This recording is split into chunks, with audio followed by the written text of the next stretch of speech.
There, we even did a little intro and everything. How you boys doing tonight? How's it going? How's it Good, going? Doing good. good. And welcome to everybody who's watching this monthly live stream. Uh, this week we're doing a topic on signals intelligence or comms intelligence. Basically, doing more listening than talking, right? That's kind of a key thing, especially in emergency situations. You're probably going to be doing more listening than anything else, whether it's a weather emergency or power outage or the end of the world. Pick your poison. So I just wanted to have a kind of an open discussion on all of that type of stuff. Uh, what we should be listening for, when we should be listening for it, uh, and how. And Norm is kind of our subject matter expert on all things scanners, so we're going to be picking his brain a bit tonight on scanners and probably SDR radios because that's another great option, and kind of kick around some ideas on what are good things to be listening for. So, to start off with, for me, I don't have a I really don't have a dedicated scanner. I do have this little handheld unit in Bearcat that eats batteries like there's no tomorrow. All right. There's not a whole lot to listen to in my area, uh, but fortunately for me, most of the law enforcement agencies in my area are still analog, so I just have them and a few other stations or frequencies programmed into my mobile rigs. My point over wrong over there. My Yaesu FT 300 that sits on my desk that scans through constantly now the area repeaters and a few emergency and municipality frequencies. Uh, Obviously, the big one is law enforcement. Everybody wants to listen to dispatch, and a lot of people don't get that opportunity because it's encrypted and everything in their area. But there's lots of other frequencies that I find even more useful for me, especially this time of the year. The county highway departments or your Department of Transportations. Here in Wisconsin, it's great to know when the plow trucks are out and getting a real time update on how the road conditions are, where they're at, what county roads and highways have been plowed, which haven't been, that kind of thing. That helps me out quite a bit. Other things would be utility companies, the local power company. A lot of their conversations are done by the old smartphone doing text messages, but they still have uh, basically 2 meter rigs in their trucks and they have their own repeater system, so you can tap into that. Again, and power outages and stuff, you find out where the power outages are, where there's lines across the roads, that type of thing, for both storms and just regular blackouts. Um, in bad situations, civil unrest or whatever, even if you don't have law enforcement, you can still listen to emergency responses for like EMS and fire trucks. And and again, a lot of people don't think about it, but also at that point, uh, the highway departments, the village crews are useful because their guys are going to be setting up roadblocks and that kind of stuff or helping out with roadblocks. So I don't know. I'm just kind of rambling off a few things. Sam, what do you think on that? I know you have a little listening experience. I listen all the time. Well, I try to listen all the time. Uh, Locals around here are starting to go encrypted, digital. Yeah, it's nice. Like when we have storms rolling through, I can listen to the multiple fire departments uh, and figure out where trees are down, where power lines are down, and then um, kind of get a idea of what area is affected and go from there. Usually Uh, usually there's storm spotters out that will report to the local EMA, and if they do, sometimes the information across before the fire department even hears about it. Mm-hmm. And so there's also your local ham repeaters during storms. You can listen to those for information, but as far as just everyday listening, yeah, it's interesting to listen to, and it's informative. And gosh, I've had a scanner since I was 16. I don't know what I'd do without one. Oh yeah, for sure. Yeah, you brought up a good point. We can't rule out the local ham repeaters. Um, you know, most of the time around, at least from around my area, it's throughout the day it's just radio checks, and then a few people who'll the same story. Each repeater has the same half dozen people telling the same half dozen stories, but uh, when it comes to storms and everything, especially if there is a strong Skywarn network, you can really learn a lot of information. I mean, just a ton. So that is definitely useful. We And use. then, Go ahead. oh, I was trailing off. Go ahead. um, our so I live in Elmore County, and then below me is Montgomery County. So Elmore County has Aries, and I'm sorry, they'll do the Skywarn stuff, Mm-hmm. and then Montgomery County would do the Aries side of things, and they coordinate with each other, the two agencies. So there's that. Mm-hmm. And Iron Range Ham. Thanks for watching. Yeah, we got a little snow today. Probably about 2 or 3 inches. Uh, the storm kind of came through at the opposite of what they were telling us it was. It's going to rain late yesterday, turn to snow overnight, and then rain all day today. But it rained last night and it snowed most of the day, so it kind of threw things off a little bit. Uh, Knowing that and being able to work from home on occasion, I took advantage of that, and I just stayed at home and I was listening to the plow trucks for out most of the day as they dealt with all that fun stuff. Hey, Evan, good to see you, bud. Now where was I going? Uh, I forgot where I was going, but that's all right.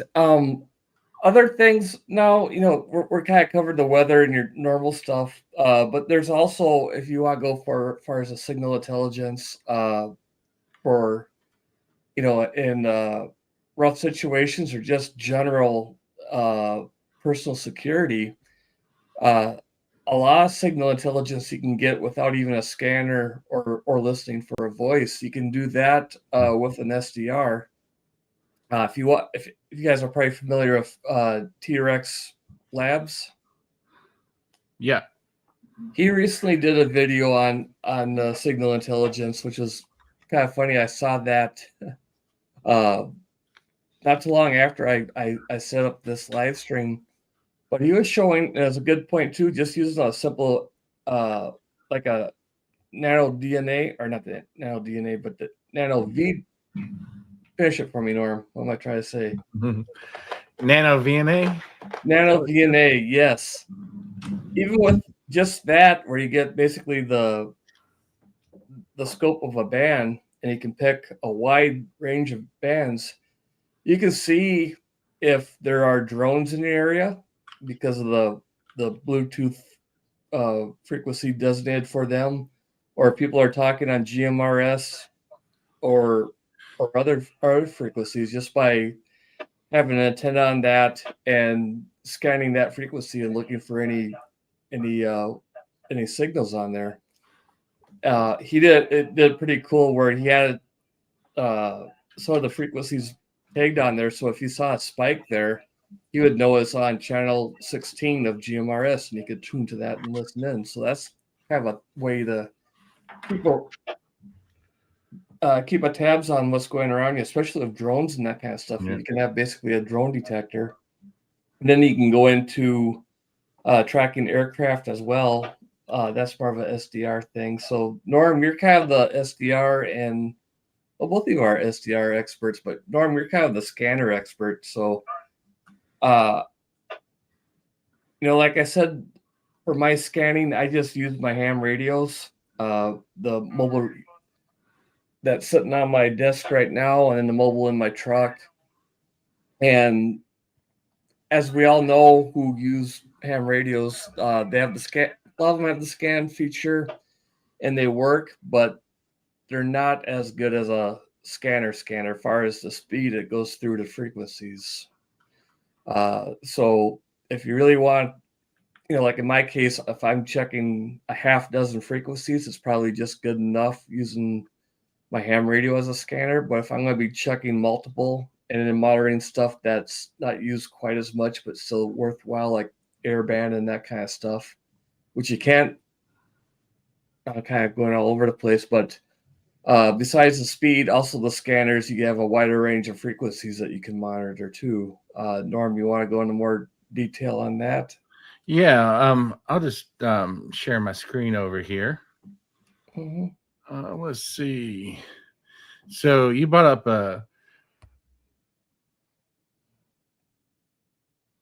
all right. Do you guys have to do something to see my video? Not that one. All right. I just wanted to do a quick, I forgot to mention. Okay. Dennis Sorry about that. week. So, Dennis, our good friend, sponsors me on Buy Me a Coffee. So I just want to give him a quick shout out. Norm, can you share that again? I think I somehow lost that. Yeah, it says I'm sharing on your screen, my screen. There we go. Okay, so let's start at the very basics. What is a radio scanner? Well, it's any radio receiver basically that you can use to automatically tune multiple frequencies. When it finds a frequency, it'll stop on that signal. When that transmission ends on that frequency, it'll resume scanner and start the process over. Now, most traditional scanners are VHF and UHF. This, and some even go down to, and most scanners like your little handhelds can pick up 11 meters and even 10 meters sometimes. And scanners can pick up a wide range of modulation, AM, of course, for your 11 meters there, your CB radio, and airband. You got FM, you got wide FM, narrow FM, and super narrow FM. So we're talking about more commercial scanners, but if you get a little SDR like this, you can have it. You can use it to pick up single sideband, and even digital modes. All right. So, what can you hear with the scanner? So I made a big list. My slides are a mess. That's all right. What I'll do is I just wanted to kind of, bring up a couple talking points. You guys were talking about public safety at the beginning, and this is what everyone thinks of when they think of scanning, quote unquote. Everyone wants to go, oh, I want to hear the police. I want to hear fire rescue. And I want to hear, the hospitals, the ambulance, all the fun stuff, Mm-hmm. Well, unfortunately, like you guys said before, most of the police in fire rescue and even now EMS and hospitals have gone to encrypted communications. But there's still a little police activity and fire activity. You can hear a lot of municipalities leave the what do you call it? Control centers, Dispatch. dispatch open so that you can hear that. But tactical and all that stuff's usually encrypted once they go to those processes. Mm-hmm. But what's not encrypted is your railroads. And if you live near an active railway, you can hear some interesting things about that. A lot of guys that like to watch the airplanes come in and out have scanners with them and listen to the aviation bands. Here where I am next to Galveston Bay, the marine bands are very active. Those are just straight unencrypted FM, and you can also get the Coast Guard notifications from there too. A lot of stuff about weather and missing mariners and such. Mm-hmm. Buses, a lot of times, are unencrypted, and subways. Mm-hmm. Now you got your utility. Norm, I'll just sorry to interrupt. I just popped in my head, and thinking for bad situations like civil unrest and stuff like that. If there's bad things happening, you could probably glean a little information from the buses and the subways if they're suddenly canceling routes into an area. That could be a good sign that if they're saying, canceling all the routes going into whatever district of a city, that may be a good place to avoid. So. Yeah. So anytime stop me, these are just kind of jog discussion topics. Utility companies. I can hear the water company, the gas company, electric companies. They're using they're all in the clear, non encrypted. And one thing I left off of here is the waste department. So and around here they're very active on the radio, calling in, hey, where trash needs to be picked up, where the recycling bins are still off, when they're ending for the day. You're not gleaning a bunch of hot tea listening to that, but it's interesting to see how they operate. And that's a lot of what scanning is. It's just listening to stuff and learning things about how our systems and our communities work. Mm-hmm.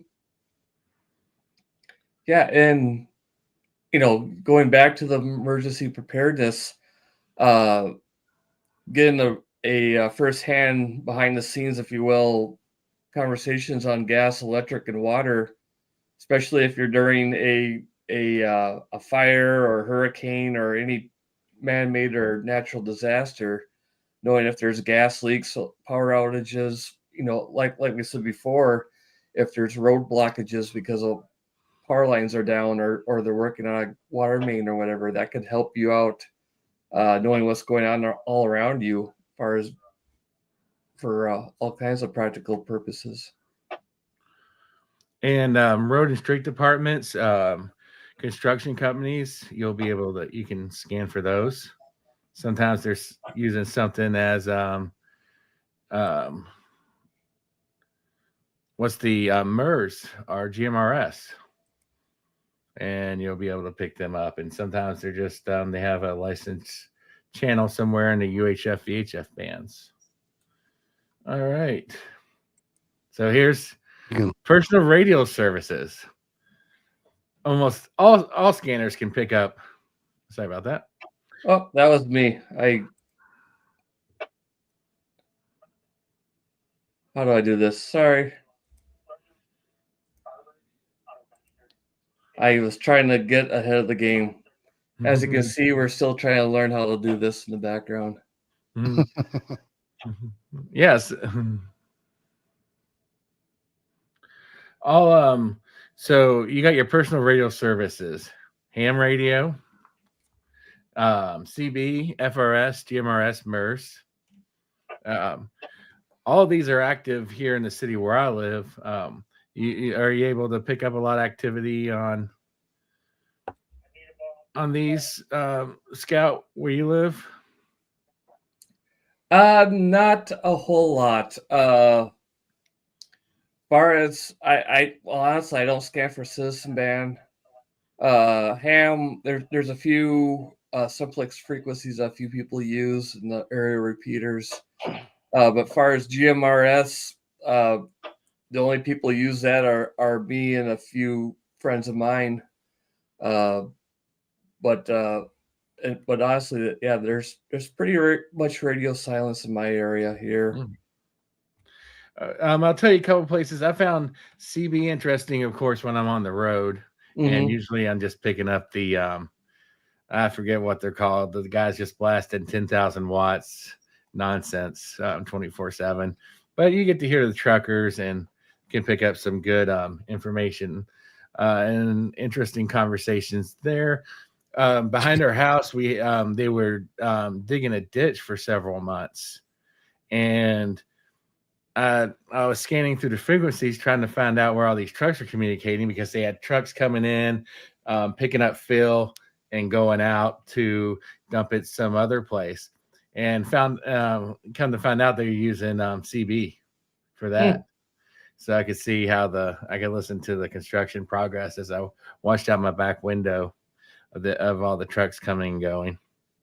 Oh, that's fun. And the only place that sometimes I've got my scanner, one of the bands I scan is FRS, and don't hear much. Sometimes I'll hear a kid or a father and son or father and daughter get on there and talk, someone in the neighborhood.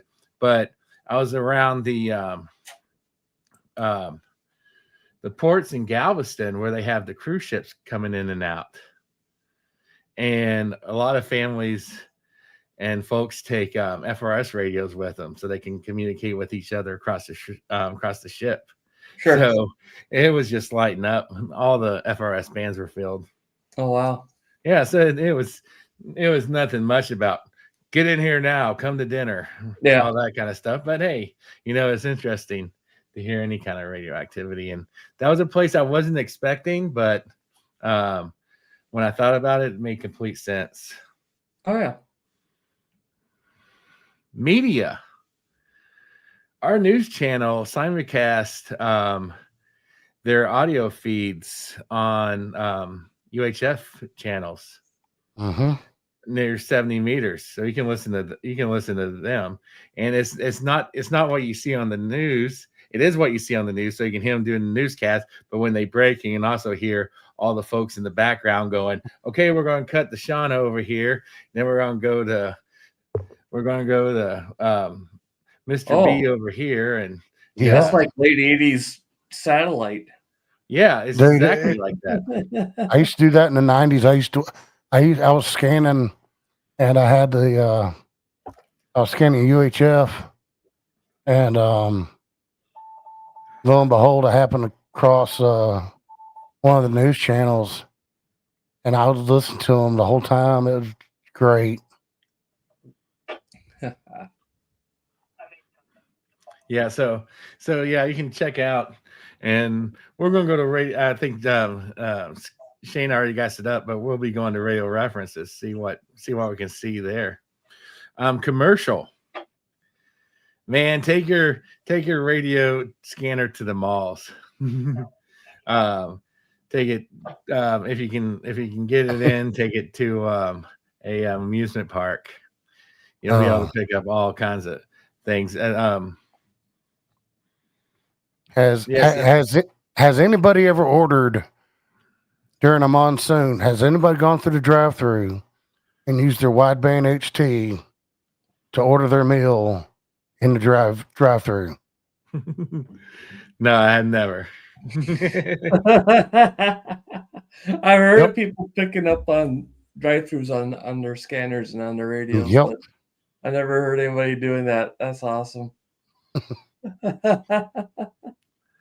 I think now most are using really high frequency, even probably encrypted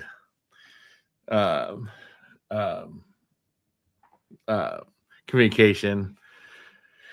But yeah, I remember hearing McDonald's all the time on my dad's scanner in the 90s.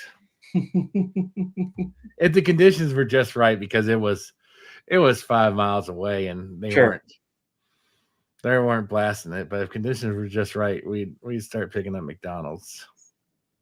Yep, Sam, you're not the only one. Our buddy Evan's done that as well. Evan's done everything. Well, Evan's Evan. He's kind of the Superman. All right, and let's do sports. So you can hear a lot of interesting things sometimes at stadiums.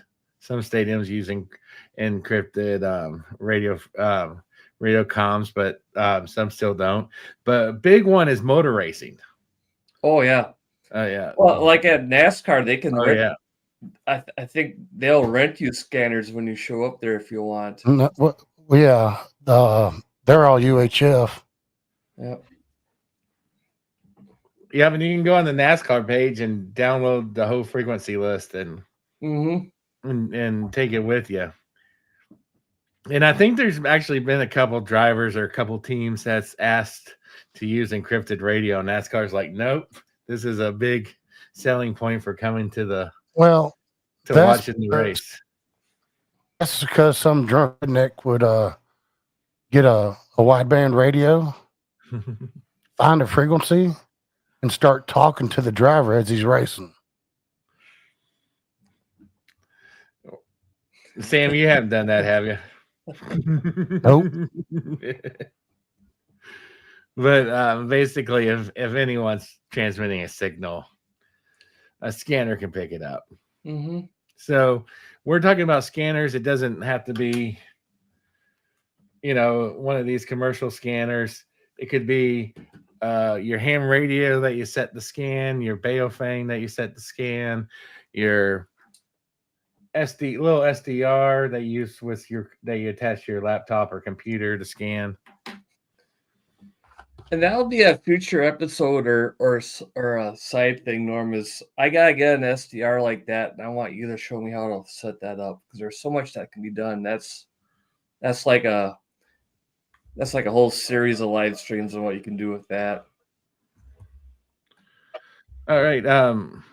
I'm gonna accidentally stop sharing, but I was gonna continue here, if that's all right. Yeah.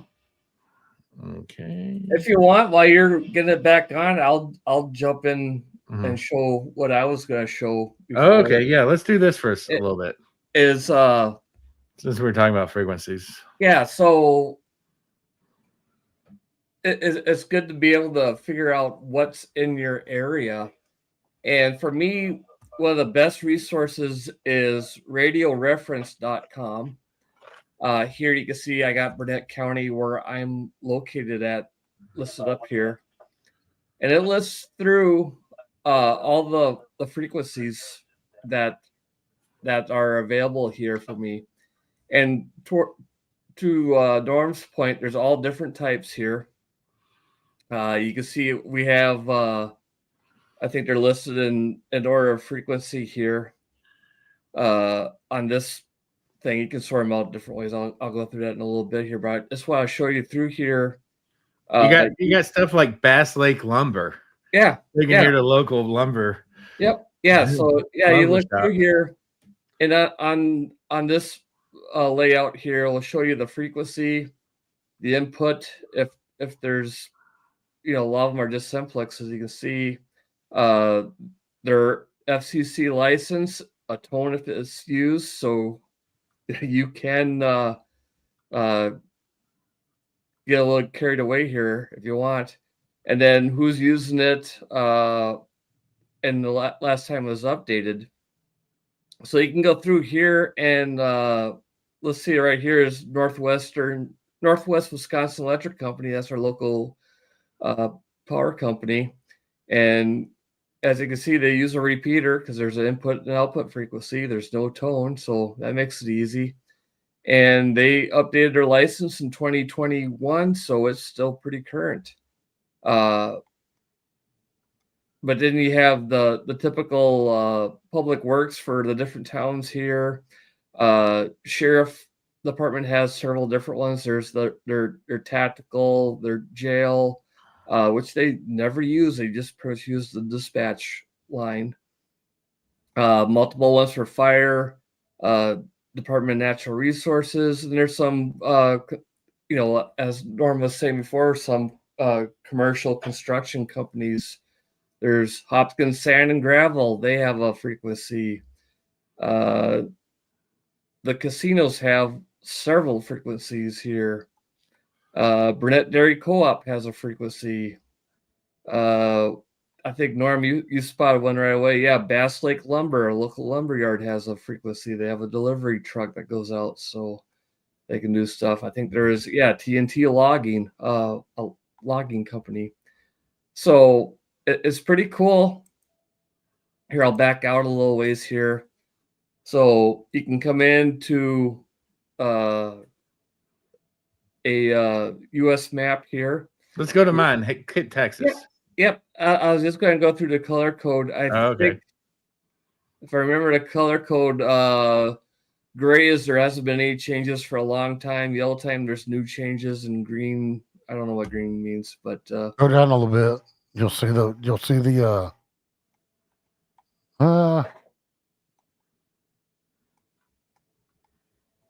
should be right there in blue. Well, let's just let's go to the great state of Texas for Norm. You gotta go to Texas, right? All roads that lead to Texas, or at least I-35 does. All right. Now it's bugging me. I know. Yellow is recently updated. I don't know what green means. Well, where do you want to go from Texas here, Norm? Houston. It's kind of to the. Keep going. It's kind of the big city. There's a dot there. Oh, there it is. All right. So this is a little okay. So scroll up. All the way up. So this will be kind of more what you'd see like in a larger area than where you live, in a rural area. So that the Harris County Amateur Radio has its own section there. So if you click that, that's where you're going to find all the. It's a separate page. Oh wow! Yeah.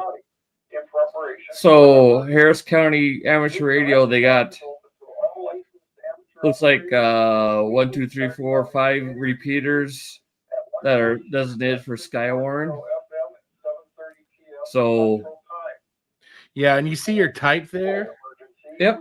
R means repeater, B means base, M means mobile, and F means fixed station. Okay. So that's a mobile repeater. Okay. For RM. Hang on a second. You probably can't hear it, but a repeater net just fired up behind me, so I got you. Your microphone was picking up. Excellent. Oh, it was? Yeah. Oh, you should have told me. I thought I had that dialed in. I thought it was background music for our theme. All right, so let's go back a little bit more. This is ham radio stuff. It's right, but okay. Where we go? Thank you, Derek. Derek's normally with us, but he's under the weather, but he's still making me feel a lot better. Green is updated less than 24 hours. All right. He's the smart one, and he's not here. All right, so yeah, let's go through the amateur radio. Okay, we got the Skywarn. We got Aries, and you even got a 10 meter repeater, which is cool. And it lists off your 6 meter repeaters. Wow, you guys are styling. Yeah, so one of the interesting things to look at here is the mode. So this is all FM here. So yep. So you got, of course, it's mostly going to be for repeaters. Oh, I was jealous for a second, but then I just realized how big of a shit show Houston is. So I'm kind of glad I don't have anything around here. That's a sign that I live in the woods. Yeah. So you got a bunch of 6 meter repeaters. Mm-hmm. A bunch is 2 apparently. Then a shit ton of 2 meter, and I think you got a couple the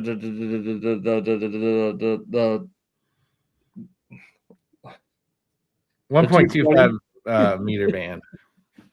my brain freeze. The And 220. see, all those are more downtown, so I Mhm. can't hit any of those unless I get my Yagi out. Sure. A 'Cause bunch I'm of in- I'm in- UHF ones. Even though I'm in the city, I'm still 30 minutes from downtown. Oh wow! You even have 33 and 23 centimeter repeaters. Very Yep. cool. Never hit them. Never. Well, I don't think I don't have a radio that could do that. All right, so let's go back to Harris County. What else do you want to show us here? So this scroll down. So this will be the no, scroll down on the page. Yep. So what you're going to see here, Harris County. This is the county Houston's in. Mhm. What you're going to see at the very top is Texas Wide Area Radio Network, Tex Warn, Project 25, Phase 2. That means, and it says most Harris County agencies operate on this regional public safety system. So this is a Texas-wide interoperable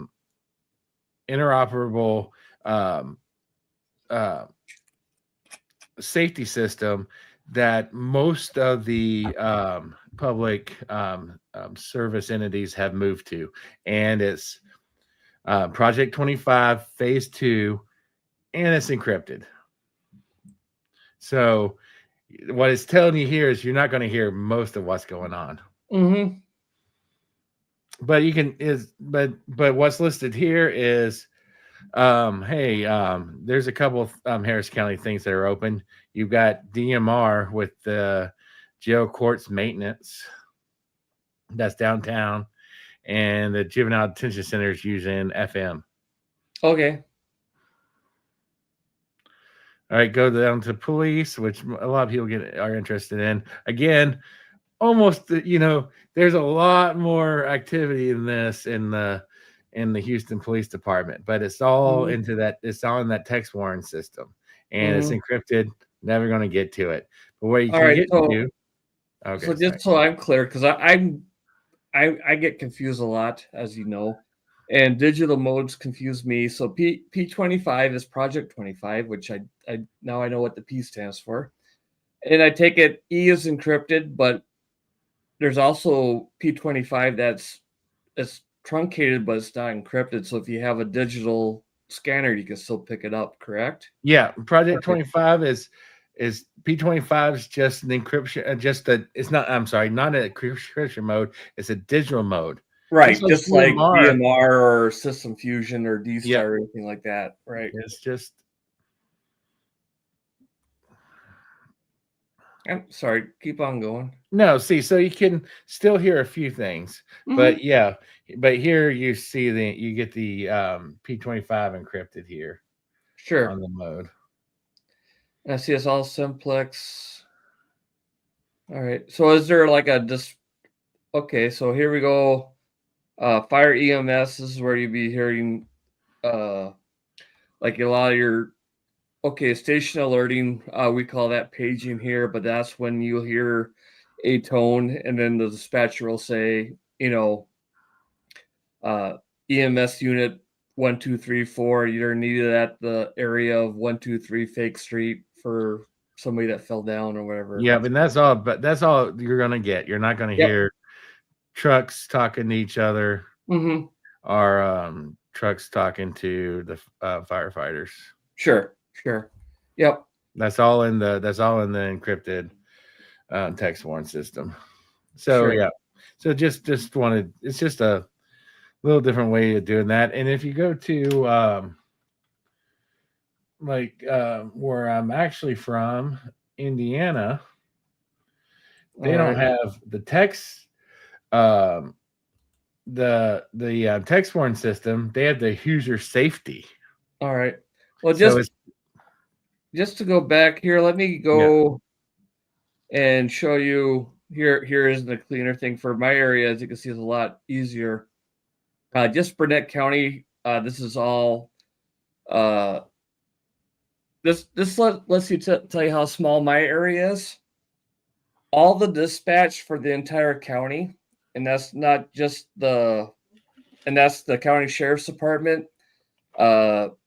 State Patrol if they're in our county, Wisconsin DNR, and all municipalities of the booming towns of Grantsburg, Siren,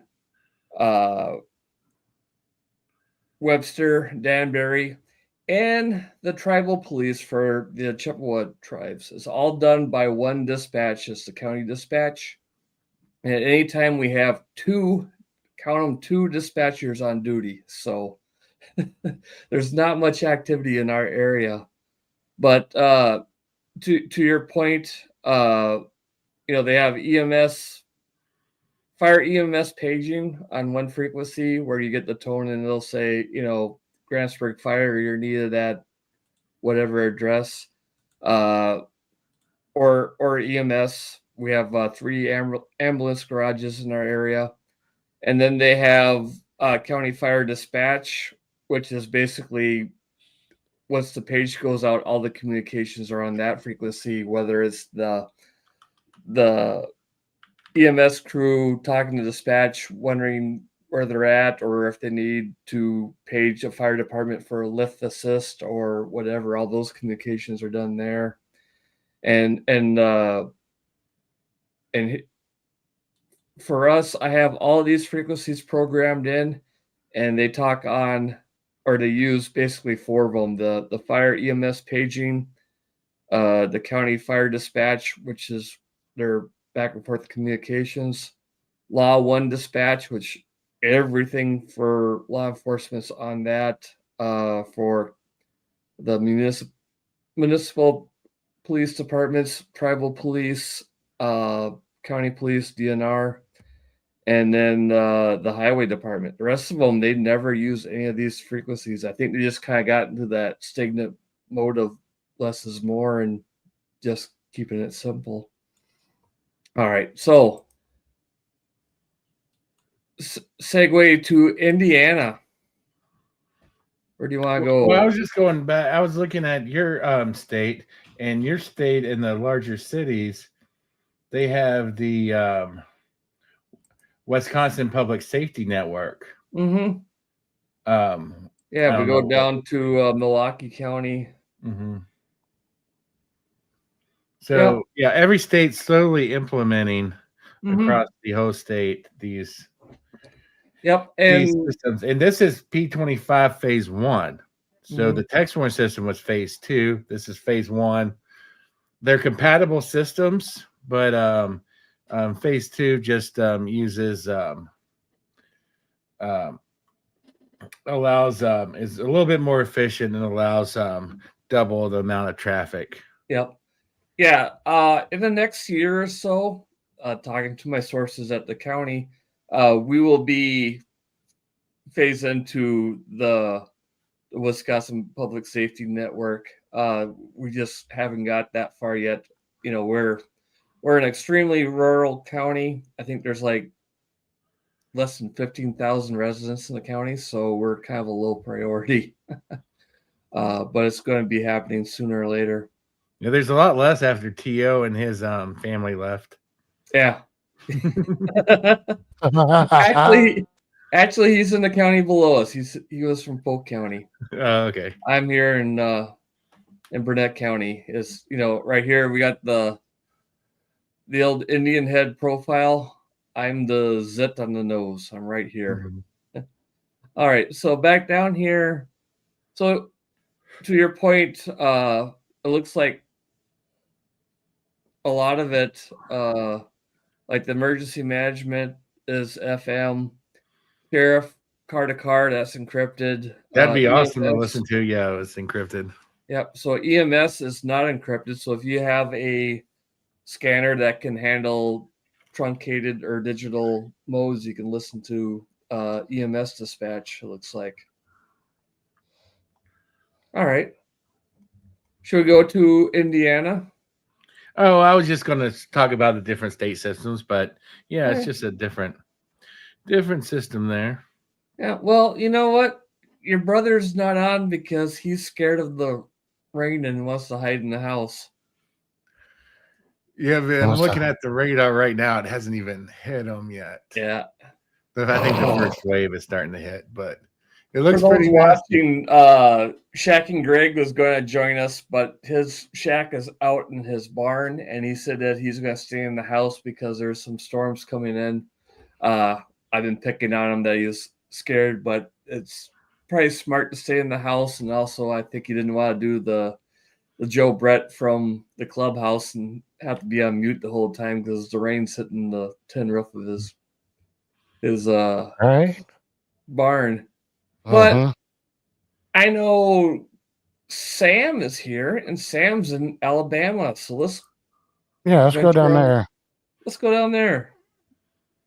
Now are you in Montgomery or where No, am I at? I'm in Elmore County. Go up one. Up here, Elmore County. All right, Yep. so didn't mean to dox you, but well, Ooh. I guess we Hit county-wide Elmore. is close enough. But It's a here we big are. county. You'll be driving around for a while till you see them. Yeah. No, it's not that big. Okay. So So what you got the here?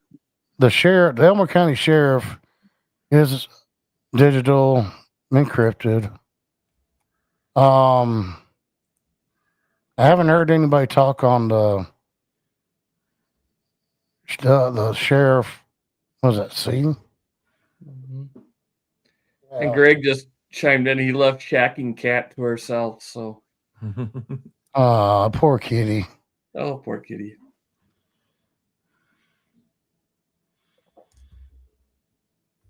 All right. So, yeah, Sheriff Dispatch. I have what is NDX? Jesus, like a Next European license in plate. digital. It's digital and E is encrypted. I'm learning. That looks like a British license plate. Jeez. But the rest of the Yeah. stuff you have here is FM. It looks like Public Works, Rescue Squad. That would be interesting. Fire Dispatch. So you still get a Oh lot of good yeah. information. Now the one the fire dispatch. There's Elmore County has I think 17 fire stations in the county. Oh wow. That's countywide. You got your like I live in Millbrook, and it's got 2 stations. If you see there Cusada, Mhm. that police frequency is wrong. That's actually that's All right. non-existent. It's Sorry to interrupt. I just noticed, my county, we're analog and we're getting caught up to the rest of the state later on. And we're at phase 2 or phase 1. And even Alabama is a phase ahead of us here. Jeez. Sorry. And then since I'm interrupting when I'm trying to decipher the European license plate, our smart friend Derek pointed in that's Kenwood proprietary type stuff. So yeah. Yeah, next you two already knew that, but I'm the next dumb in kid. is stands for Next Generation Digital Narrowband. It was actually developed jointly by ICOM and Kenwood. Those They two work are together. cahoots with a lot of stuff because then they come up with D-Star together. Yeah. All right, awkward silence. Back to Sam. You were down in So wow. okay. That's Electric went to Montgomery Metro. That's I thought they interesting. spelled electric wrong. Okay. Yeah, Okay. electric. Let's see. All There it right. is. So all this So stuff. Okay. police department went. I don't know what they're using, but the Millbrook. Oh, they're using Montgomery Metro. Okay. Okay. So yeah, everybody, if you're curious of what's going on in your area, just go to Radio Reference and pick on your state and county, and you can find a world of information here. Now, as you can see, stop right there. Go up. Go up. As you can see, keep going to CUSADA. As I pointed out, it's not always current. Mm-hmm. It takes a while for some, because anybody can go in there and update a frequency. So, like CUSADA, nobody's updated it because I don't know why. But if I wanted to, if I knew the information, I could go in there and I could update it, and it'd be current. Okay. So don't just think like you see a frequency. Oh, CUSADA Fire Department. No, they're actually on the Elmore County Volunteer Fire Department frequency. All right. Now you brought up a good point, Sam. This list, if somebody who has no contacts to the county that they live in or what have you, went through and looked things up, and they go, "Oh, okay, this is it." They program it in their scanner, and they don't hear anything. But you pointed out that COSADA is not right. This is how do you know that? What's your inside scoop? How do you know that information? Because the police department's on the Elmer County Sheriff frequency. They're Okay, under they merged because CUSADA is just a little town. sure. It's not like my city of Millbrook. CUSADA, you could throw a rock and go one side to the other. Okay, so a lot of the accuracy you can pick up just by to what you have scanned in, where you can put in all these frequencies, and once you listen to it, you start to recognize, and especially when they announce who they are, the badge numbers and stuff, and then all of a sudden you'll hear one town, and you look at your scanner, and it's giving you the frequency for a different town, and you're like, oh, they're using theirs now, or that's so like Elmore County Fire, volunteer fire, the 154.37. Like I said, that's 17 different fire departments, and CUSADA falls on one in one of those 17s. Wow. Yeah. And of course, Millbrook's got its own fire department. We have. My county has 4 fire departments total. And 3 ambulance garages. Oh, don't it? Hey, scroll down. We not only does Millbrook have their own ambulances, but Haynes, Tallahassee has their own. I think they still have ambulances. Didn't say that. Okay. Yeah. Wetumpka, they have their own fire department, police department. They have a water rescue recovery, And then if you scroll down some more, we have Lifelight. I'm at the we bottom. Have I'm at the bottom. Oh yeah. Yeah. Okay. Well,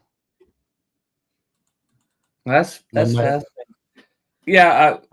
Like I said, we have 3 ambulance garages, and typically, if one ambulance goes out on call, one of the other ones will move to the center of the county to cover.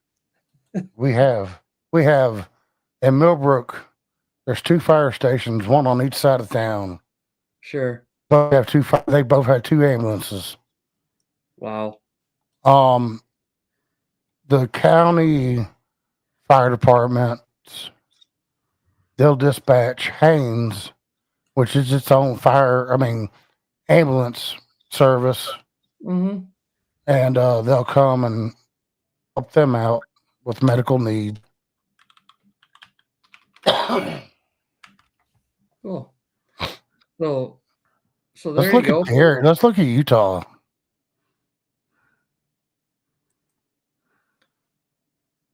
He's up. Oh wow. He's up. Where is he? Colorado border, so on the right side somewhere. Probably that top right. I don't know. Derek, speak up. Where are you? What county, son? There's only 8 watching. You better be one of them. No, but one of the interesting things Sam brought up is, and that you guys were discussing, well, how do you know that this channel is not active and another channel is active? Mhm. Listen. Mhm. I monitor Skinner a lot since I was 16. Mhm. Yep. And as you listen, you learn more stuff and write it down once you find a new frequency Yeah. and listen more. Yeah, Yep. that's key. And that's good for general signal intelligence. If you ever watch S2 Underground, he has a series on setting up listening posts and stuff like that. And one of the things is to crap, I don't have it here. It's out my truck, my little book, but is to set up a log of when you hear something, what frequency, what time, what did you hear? And you don't have to be all engineer like 2/3 of us are and make a spreadsheet or anything, but just a simple pad of pen and paper by your radio, a post-it note, what have you. If you hear anything, write it down, make note of it, and then you can kind of weed out the ones that are active or not, and learn from there. Mhm. It's funny because my grandma, bless her heart, she was a huge fan of the scanner. At grandma's house, that scanner, the old Uniden Bearcat, sitting on her coffee table, was going 24/7 with the volume cranked so she could hear it in every room of the house.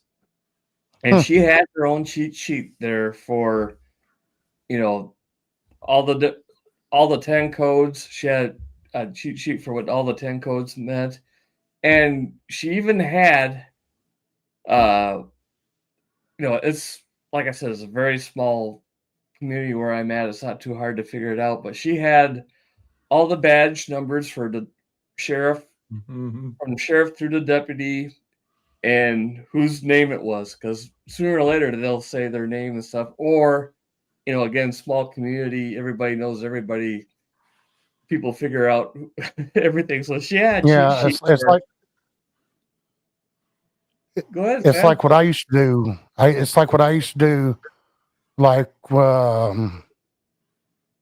you'd hear somebody say MB Mike Bravo 17 or 15, and Hmm. you listen to that voice, and you recognize who it is after a while. Yep. And that's how I found out one of my friends I went to high school with became a police officer. I heard his voice on the radio. Hmm. I was like, I know that dude. Yep. It's funny how it is because, and it's kind of like if you're doing a lot of parks on the air or summits on the air, when you get the regular hunters and chasers, and it gets to be where you don't even have to listen to what letters and numbers they're throwing out in their call signs. As soon as you hear a couple characters, you know who it is. And Hmm. that's the same way when you start listening in on the frequencies and stuff. You know the EMS. You hear the voice. You know which EMS crew it is, which sheriff's deputy it is. Even if you don't know the name, if you just know the badge number of Brig 27 or what have you, you know Right. that person. It's kind of fun. Well, apparently Derek is sick and he's out, but let's just assume he's in this county. I should have picked a different county. I don't have any idea how to say it. Uintah? Mhm. All right. You didn't tell. All right. Well, let's say Derek lives here. And it looks like everything he has is FM, so he can hear everything. He's Oh got, yeah, he does live. He lives in Vernal. That's his town. That's it. yep. Is this it? Did you see Vernal? Yeah, at the very bottom. the next Oh, category. yep. Hey, we picked it Wow, right. Shane's 1-for-1 tonight. Even a broken clock's right twice a day. That's right. All right, so Derek has all FM for sheriffs, Vernal's Naval Police Departments, paging, correctional facility, ambulance, search and rescue. That's cool that they got search and rescue. We don't have anything like that. We don't bother. Our own. He already froze to death. If he hasn't come back home, he's already froze to death where you live. Yeah. All right, so there's Vernal Police Department. Yeah, they got dispatch. Doesn't state where the rest of their stuff is, but No. they might have an encrypted system somewhere. Yep. So they have looks like they have a tribal police department as well. Mm-hmm. Now it's too bad that. Okay, let's see here. This is all business. I don't see. Was there a fire?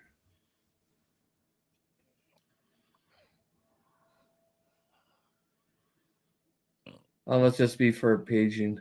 And it just might not be it's all filled out because again, this is a wiki type Right. type system. So if folks aren't entering the data in. Yeah. Oh, it's multi-dispatch, so I'm guessing because I wondered this because Derek's on their fire department, volunteer fire department. So I'm guessing it's just for the paging of it being multi-dispatch. So that's kind of the fun of this scanning and radio references. You gotta do a little investigation on your own and. Yeah. And another way you can investigate is you can click on the call sign itself here. Oh yeah. All right. Well, wait. First, I got something like. Oh, sorry. He's got Bandit Trucking and. That sounds like fun. Sorry, I'm ADD. So he's got quite a few trucking and construction companies here. Savage Services. Ooh. Bunch of savages. All right, so now I'm going to learn something new here because Norm says if you click on the licensing, this I've never done before. So here we go. We're having fun. It'll pull up every repeater that the license owner has.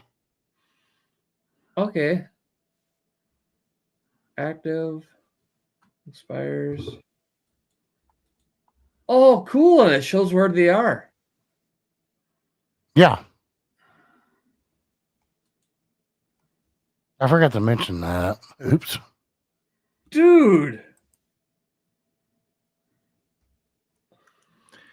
That's cool. And a lot of data is populated like this. People just looking at, hey, what has this license recently acquired or disinquired and updated it.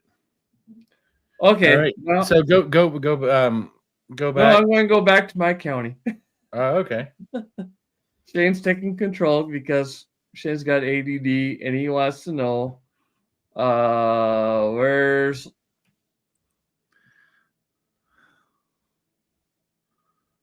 Okay, so I got 10. So Grantsburg or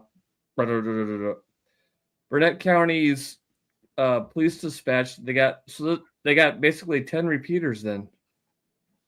Is that what I'm seeing? All the call signs are the same. Yeah, I'm on the Burnett County. It looked like click on the call sign.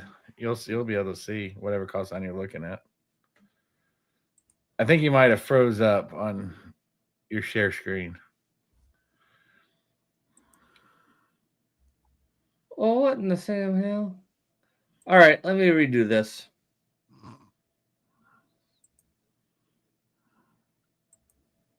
All right, let me.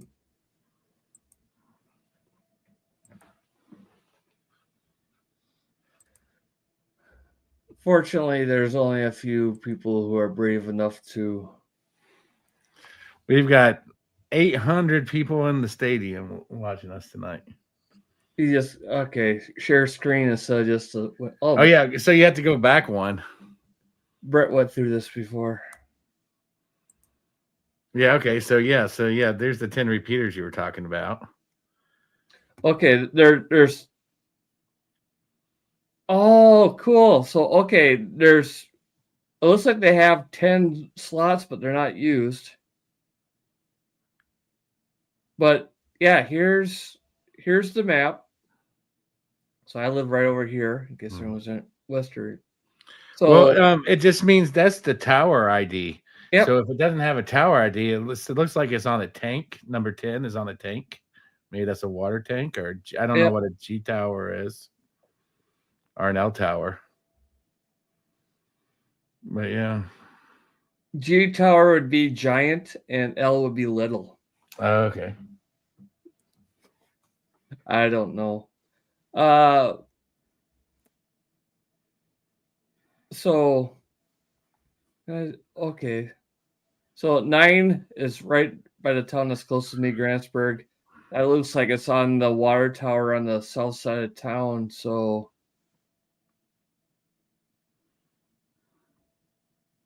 the south intersection of 70, and that's wrong because it's not 84, it's 87.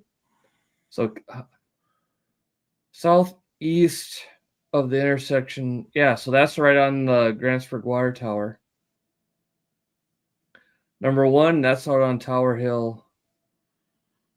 Yep, Tower Road. So that right there is the high point of our county. Okay. So that makes sense for it to be there. 10.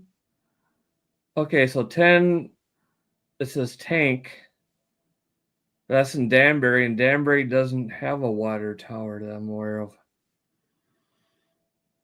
Zoom in and figure it out, I guess.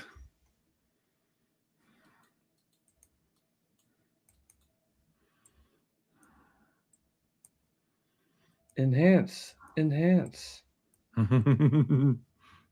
This is fun.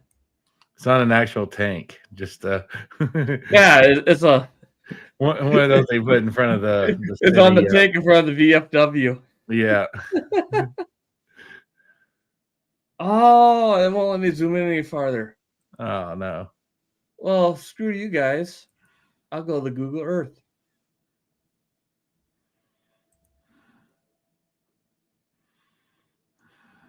If anybody's still watching, thank you. You're having fun. Why are you doing that? I don't want to. Well, you just search up there at the top. Danbury, Wisconsin.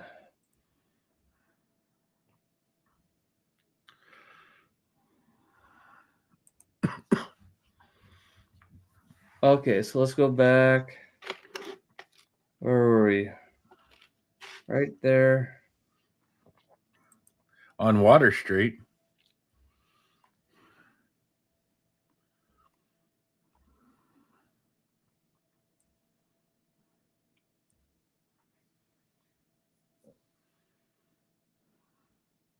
Why you show no streets?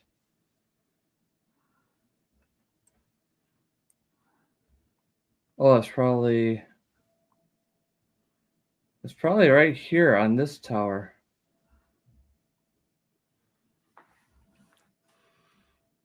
Well, it looked like it was north of the highway. Main Street. Yeah, you're right. Right north of there. Was it by the elbow? Nope. It was right in between those two short streets. Right down here. Yep. And is that a water tower? Oh, yeah. That's right. Yep. Water tank. Yeah, okay, it's a tank. Dip me in right. Yep, I forgot. Danbury does have a water tower. Tank. Now can you do the thing where Google Maps Street view. Over? So that's a tank radio repeater. Oh god. Do 3D, see if you can see the antenna. Somebody had to do it. No, they didn't do a good job with the 3D here. No. All right, so this is fun. Sorry, Yeah. What's very We got Shane interesting going down too, a hole. Yep. which you did before, is if you scroll up here and click the call sign again at the very top, it takes you to the ULS page. Right. So it's active, expires in 10 years. So oh wow, they just renewed it like a few days ago. Wow. Yep, you can email the responsible guy, Aaron. Aaron Bentley, yeah, I know who that is. See, Aaron, we're contacting you about your car's extended warranty. And then the locations Yeah, there. you can. Oh yeah, we probably. Oh well, there's like 7 people watching, but yeah, Oh, it's a county website, so it's a government website. So Yeah. that's not personal identifying information. Anything is on the web these days. yeah, Yeah, this is all. yeah. Call up Aaron on his work phone and tell him Scout sent you. That'll go over well. All right, so that's way cool. So you can find all that stuff out. Yeah, and they have a couple of tabs here: locations, frequencies. Yeah, I don't know how much. Oh wow, that's slow. That must be government. Yeah, I noticed this was all really slow. Oh wow, this is. But you can also do this and see how active, if the actual, if you're trying to listen to something on radio reference and you're not hearing anything for forever, you can actually go see if the call sign's still active. They might have just chucked it. Right. Yeah, because and that's the. And if you got a subscription to this, they'll list it here on the far end when you go to the all when it was last updated. So you can see here all of these are pretty current, but if you see one that's like 1992, well then you know it's probably gone. Or even questionable if they're we're 2025, so like this one right here, air traffic control, that one might be no longer used. There's no call sign or anything for those. Yeah. Sorry, I'll be right back. He could not have timed it better, because I was going to ask him, since he knows a little bit about airband and stuff, if there's a different thing as far as the beacons. What do you want to know? Well, yeah, like this air traffic control. That's an airband. It's okay. So yeah, so I was gonna say Okay, we have 2 airports in our county, and one and the one here in Grantsburg is completely automated. Nobody's ever there. The beacon turns on a timer and Right. lights on a timer. So air traffic control, I kind of wonder what's going on there. Is that just like the common frequency people are on, and all airplanes monitor it? So when people say I'm coming in or I'm taking off, Yeah, that's like United blah blah blah. Please stand by or proceed to taxi so and so. Stop short of runway 27. Hold for incoming traffic. Then proceed across 27 to taxi Alpha Bravo and onto runway 16 and or hold, and right? proceed with takeoff. Yeah, but I mean, our airports. I mean, there's literally nobody there. So who's doing? I'm wondering if this is like for rural or unmanned airports where, I mean, there's no 747s or anything coming in. It's just little private planes, little Cessnas and stuff. Not even like Learjets. Just little crop dusters. So I'm wondering if it's just like like a Marine Band Channel 16 or something like that, where it's just everybody monitors it and says, "Hey, I'm coming in to land at Grantsburg. Anybody there?" Oh, yep. I don't know. You see that Unicom channel of 122.9? Yeah.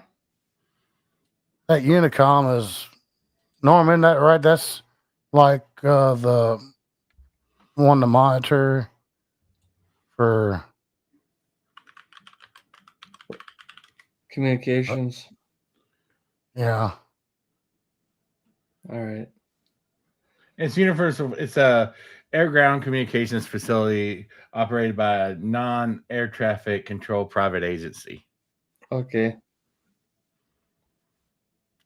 So that's your guy with the private airport, Mm-hmm. bringing his buddy's plane in. All right. Mhm. All right, Norm. Oh, your mouse is, or my mouse is screwing me up. All right. All right. No, what? Yeah, just put us all on screen again for a second. Yeah, what I was trying to figure out is if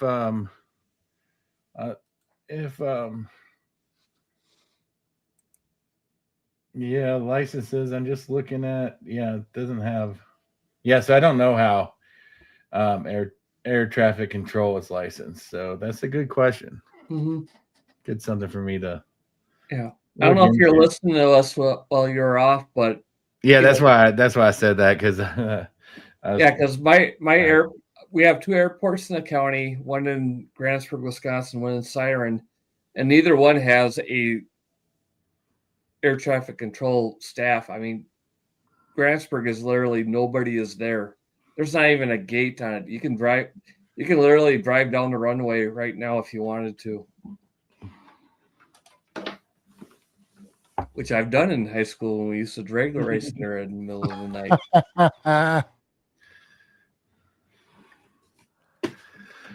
Hey, if you're a high school kid in the early 1990s and you want a drag race, but you want to do it safely, you just go to the Grantsburg Airport where there's no airplanes coming in. It's a nice straight 2 lanes and no oncoming traffic.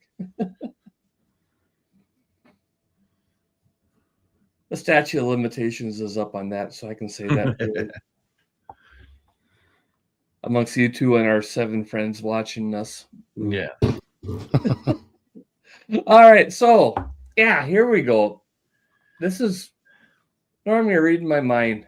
To get back onto the scanner, so we kind of went through why you'd want to have one. We did a deep dive and went down about 17 different rabbit holes of frequencies and stuff from where to find them. But as far as choosing one, that's key for me because I want one. Right now, I have this little handheld that just eats batteries. Yeah, But which version is that? The BC75 X-Ray Lima Tango. Yep, the same one. Yep. So what I did was you can put NIMH batteries in here. Mm-hmm.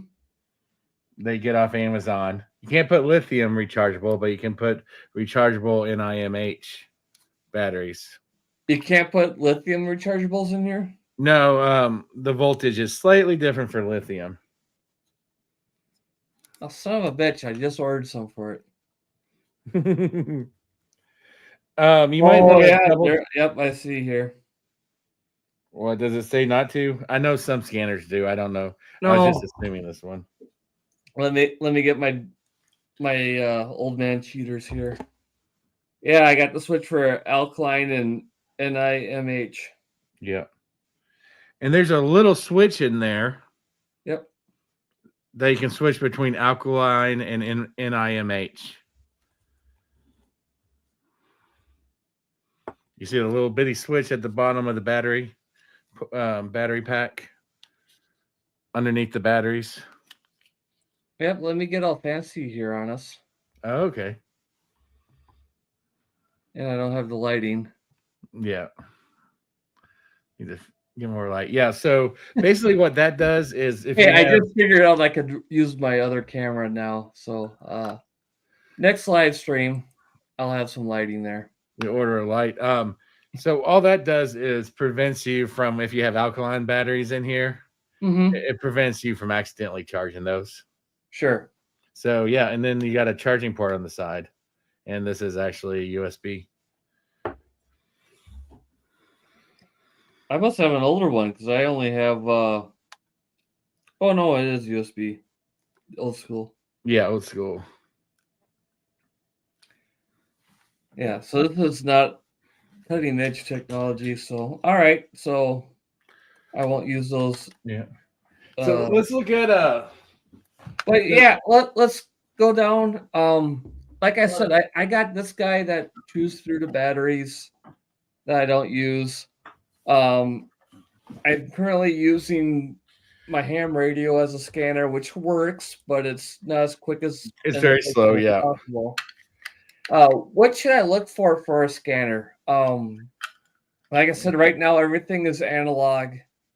The county is eventually going to move the P25. I don't know if it's going to be encrypted or not. I'm guessing, just call me crazy Yesu guy. I'm speculating that some of the attack channels and stuff will be encrypted, but like EMS will not be, but it'll just be PS25. I should probably be looking for a digital scanner, I'm thinking. So you got your form factors here. You got the portable, and this is early 90s. So you can see the difference. And this has what, probably 1,000 channels you can program into it. This thing has 10. This digital scanner. So yeah, these are nice to carry around, put in your pocket, easily hid. Mm-hmm. You can actually put an earbud in as you walk around the mall. Yep. And it just looks like everyone has their earbuds in nowadays. So just looks like you're listening to music. You don't look like as long as you don't have this mounted right here, you're not gonna, no security guards are gonna come after you or anything. You got mobile and base, and these are kind of the same thing nowadays. Mm-hmm. And here's an old base scanner here. But yeah, it's and this is truly just a base scanner. There's no mobile mounts. Right. But all the scanners now kind of come in the same form factor with Thanks, Eric. that allows you to mount on mobile. All right. Yeah, for me, personally, I'm not planning on doing anything mobile at this point. For me, like when I'm driving, for me, having the highway department is the biggest thing in EMS. If EMS and everything goes digital, then I'll think things differently. But I'm thinking more of a base unit for the shack here, just something that's real efficient. Yeah. So, but like I said, if you get any base scanner now, they can also be mounted mobile. Mm-hmm. So Eric, if you're looking, okay, sorry. Well, I was just going to bring up. Eric mentioned that he uses a Uniden SDS 100. That's a handheld. Yeah, that's a handheld digital scanner. So okay, if you want to listen to your 25, once you guys transition to it, that's pretty much your only choice. Oh, if you want some base on me, Evan, don't tell me what I can do. If I want to go overboard, I'm going overboard, buddy. Yes, you need the SDS 200 to be going overboard. Now, if you can get a Uniden base / mobile scanner that you can sit on your desk. Mm-hmm. And it's like $500, but it does what you'd probably want it to do. Sure. You know. And so But Evan if you also were, brought up sorry, Sam, but Evan also brought up some Bearcat 125 AT. You know anything about that, boys? Norm's looking it up now. Somebody's Googling. Not me. That's just the newer version of. I'm just teasing you, Evan. You're my That's buddy. just the newer version of this. Okay. Oh, but it does have. Let's see. It's not a digital scanner. It looks like.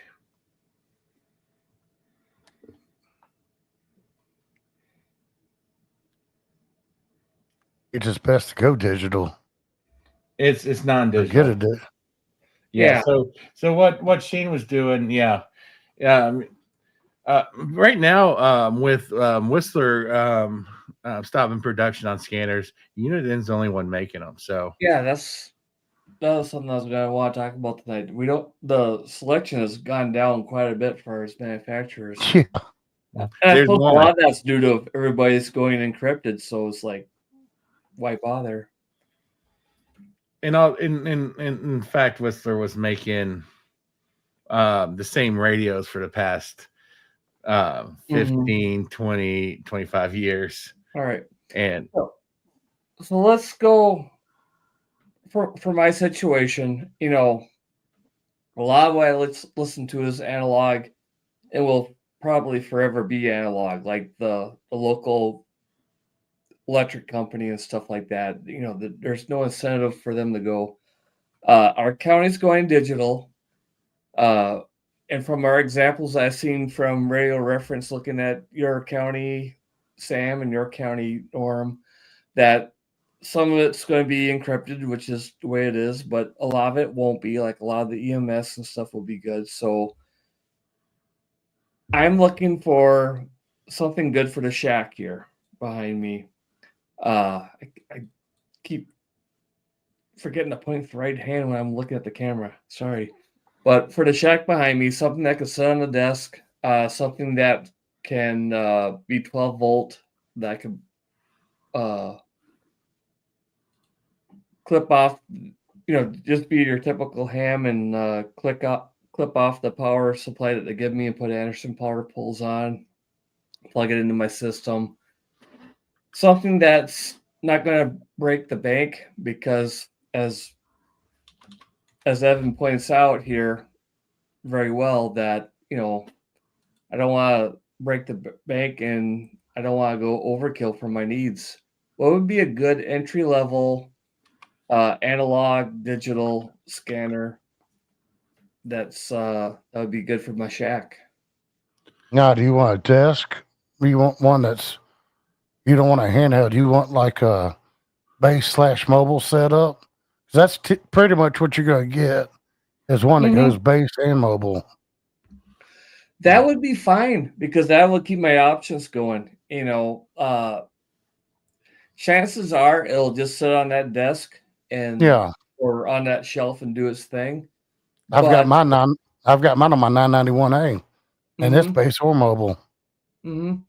But if I go on a nice road trip and stuff, because a lot of them have, the update per your zip code and stuff. If I go on a road trip down to Huntsville, Alabama for the Hamfest again, I can throw that in my truck and I can keep updating it as I go along. So that's not the bad way to go. In all practicality, it makes sense to have something that's mobile/base. My quote unquote base dual band radio is a mobile radio that sits there. So Norm's got a great picture here. Let me embiggen myself real quick. Let me embiggen myself real quick.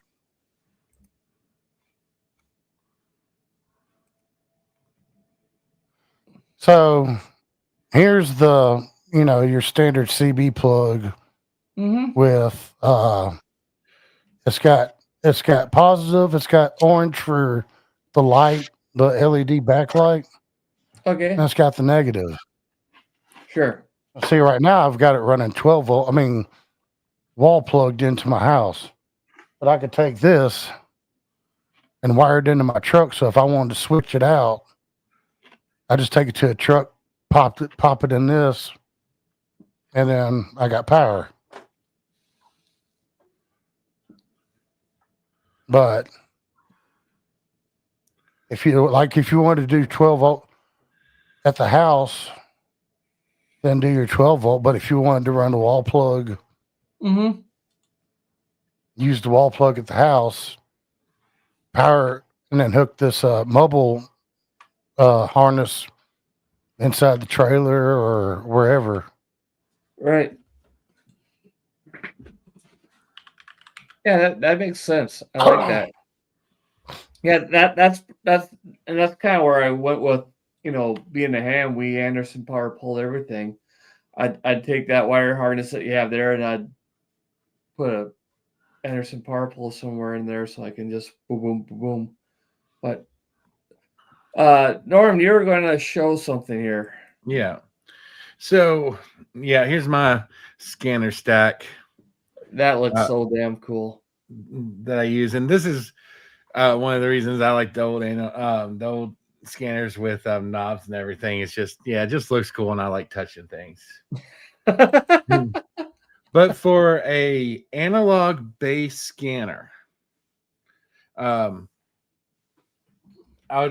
cheapest option, of course, is get a little handheld like what we've been showing. Yep.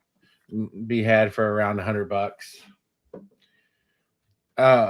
So here, I might want to upgrade to what Eric was suggesting earlier, being that county's going to digital pretty soon. So right here, this is the Uniden BCT 15X. That's what I have. Yeah, and this is an analog. It's purely analog, but has a real nice screen. Really That's the third one up from the bottom. Yep, where I'm moving my thing back and forth. This smaller black one, and it runs right now. It's on ham radio outlet. I just looked, $179. Sure. So that's your analog scanner. And I'll just kind of show you. You can also go on eBay and get some of these old scanners. Like this is a Pro 433 Radio Shack. This was built by, I think, Whistler, are the company that owned the scanners before Whistler bought them out. And these two are Pro 160s, and these are analog scanners built by Uniden. And right here is my SDS 200. All right. So when I'm running all this, it's like, why do you need so many scanners? Well, this bottom one here, I have set to all the local repeaters and the on 2 meters and 70 centimeters, the 2 meter calling frequencies, the FRS, GMRS frequencies, and all the simplex channels that are used and around in my neighborhood. So this is the bottom one is all the local ham stuff, because I'm a ham. That's kind of one thing I'm interested in. All the local ham stuff that's around me that I can hear all the time. If I turn this one up, it's always active. There's always something on. Sure. Up here is I have this second one from the bottom set up for 2 meters, scanning 2 meters, but I have locked out all the local repeater channels, the local simplex channel, and all the simplex channels that are used in the community. So if I hear something on here, it's something new that I've never heard before. Oh. Or I'm picking up DX. So I'll be listening to this and hear a repeater start chiming in, and I know that repeater is going to be 50 plus miles away. So there might be a 2 meter opening. Now I see the method of your madness, because in the back of my mind, I'm thinking, just scan them all in one, and you can, the things scan so fast, it doesn't matter. You don't need to break it up so No, huge. but if I do that on this one, it'll just be stopping, and all I hear is the local stuff, and I'll miss any opening. Now, That's where I was getting at. Where all of a sudden this second deck that never lights up. You're like ears perked and like, ooh, there's something new. Mhm. but Shane, I'll say this. I don't know how you'd plan on using it, but let's say, okay, I want to program all my local stuff in my scanner. We also have groups to where you can hit like the number 1 and it'd be just your local area, Mhm. or you hit number 2 and it'd be all simplex. You hit number 3 and you could have it for something that's out of the blue, not local, like Norm's doing, you know. Yeah, so But on this bottom one, I have it grouped into FRS, GMRS, Marine, local repeaters. I have both these set up because they're identical radios. I've cloned both of them together and uploaded the same list to each one. But yeah, you can do this on all one, but it's all going to be one or the same, or one or the other. So this is why you see those people with giant racks of scanner. What are they doing? This is kind of what they're doing. and so these are. Now that you've explained that, I always wondered why some people had so many scanners. Now it's clicked in my head. Now I totally understand. Because if you're so, and then this so one thing is, hey, these are from probably 2006 from Radio Shack, these silver scanners. Sorry, these silver scanners, they're still selling on eBay for $100. So, and they're getting long in the tooth and age. They still work fine. They still can do everything you want to for scanning, but you might just want to go ahead and spend the extra $50-$70 and get a new one. Because it's hard to find. You can find deals at like sometimes at garage sales, of course, Hamfest and such. But the eBay market for these are still quite high because there are a lot of collectors. This one is my modern one. I scan. This is where I have a lot of different groups set up. So whatever I want to listen to, analog, I'll listen to on this one. And here's the SDS 200, which is the base version of the SDS 100 we talked about earlier. This is my digital, and I download all the lists directly from Radio Reference onto the scanner. It does it automatically, and go to town, listen to whatever I want. All right. Now it's really the 200 does SSB, right? What's that? I said that SDS 200 does SSB, right?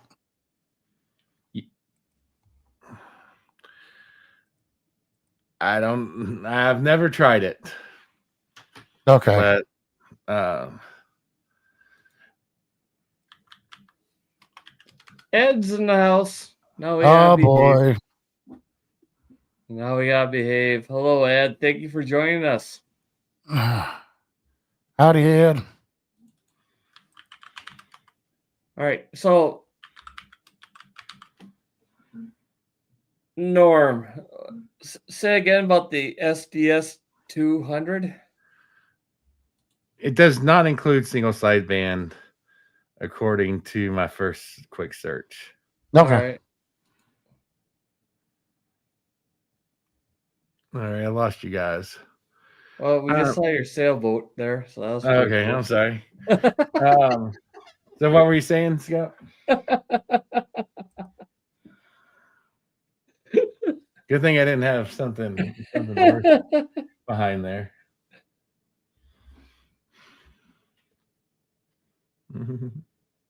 Yeah, and we all know you don't behave, Ed, but there's some other people here in the chat that don't know you, so we're trying to, give you a good reputation to start with.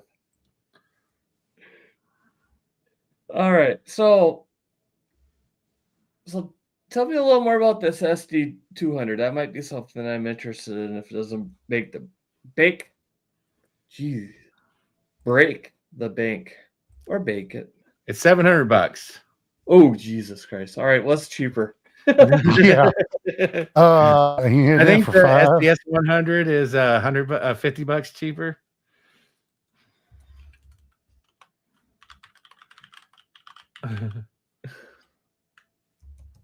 And you go, hey, why is that so expensive? Well, all these digital modes have, there's $650 for the SDS 100. And if you guys want, so I'll, Hell, for $50 more, you might as well just get the 200 and set it on his desk. yeah, but it's a big thing to chuck around. Yeah. All right.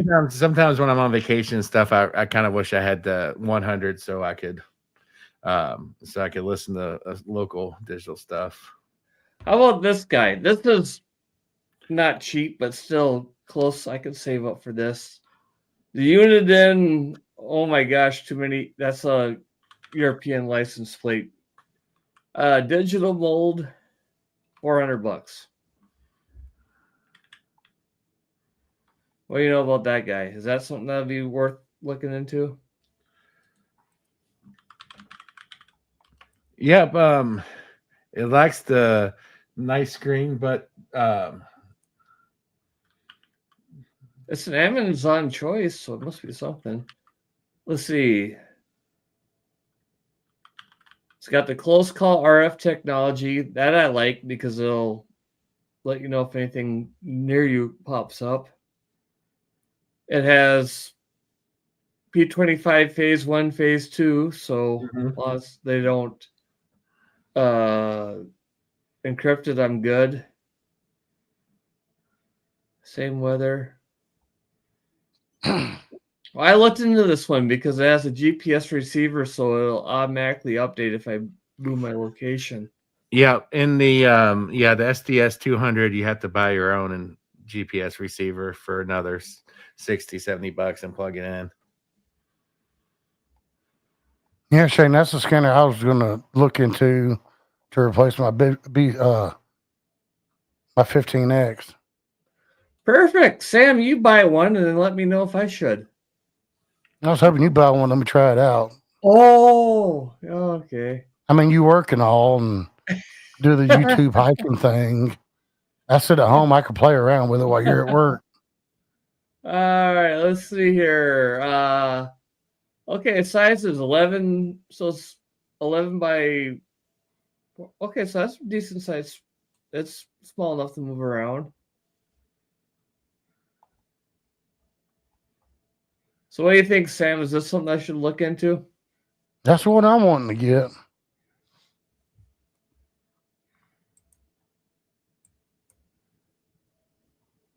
How about Norm?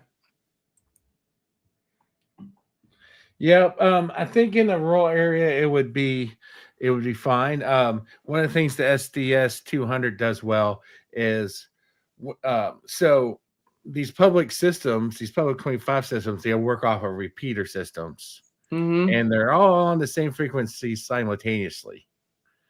So if you're in a crowded location, we've got P25 antennas on tall buildings everywhere around here at different distances from my scanner. So and I forget what this is called, but there's a phenomenon where the signals come in at slightly different times because you're receiving more than one signal, receiving 2 or 3 signals from different repeaters, and they're slightly off, and that affects your digital signal you're receiving and just wipes it out completely. Sure. So let's see what Evan's saying here. He wants me to look at this one. All right, simulcast distortion. Yeah, simulcast distortion. Evans. Isn't that the same thing? Evan Yeah. says he's got one. He wants you to buy it.